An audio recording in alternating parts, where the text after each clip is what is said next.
first of all, we have to celebrate and elevate all the things that they have accomplished as Black people in America, period.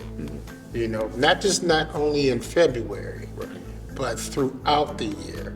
So I like to use the term celebrate and elevate. This is the time that we can kind of magnify all the things that we've brought to this country and help supported our families and our communities. Absolutely.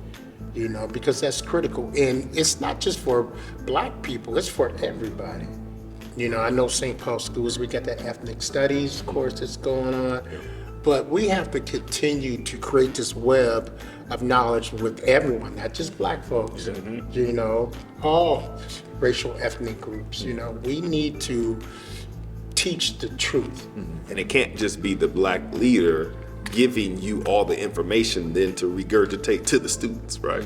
They have, like our white colleagues have to be invested in teaching not just Black kids, but also all of our kids, right, about Black history. Because if we're talking about if we're only talking about from 1619, right, that creates a whole perspective of history, Black history specifically. So that's the burden in terms of how we are talking about Black history, and that we need to get more folks invested in that. Right.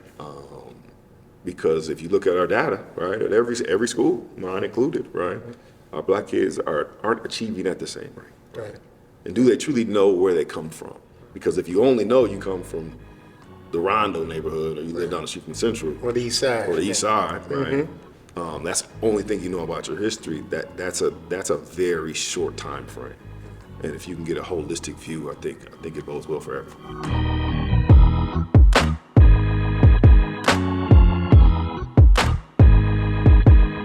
You know, for me, you know, what you were talking about, like American history, like Black history is world history. You know what I'm saying? 100%, absolutely. And far too often, not only just even for Black folks, but for other folks who come in, like the contributions to our world is minimized. Correct. And our kids need to, you know, they need to understand that, you know, because once you know, Malcolm X said it, like once you have the knowledge of self, Yes. you know what I'm saying, you're going to be better for it. Absolutely. You know, and so if we continue to just tell Black kids like, well, you know, we're the descendants of slaves, that's all you ever know. Right? You know what I'm saying? And I try to tell my kids, like, you do understand, like, those of us that are here, like Black folks that are in the United States, like, we're survivalists. Absolutely. We're the descendants of the survivalists. That's right.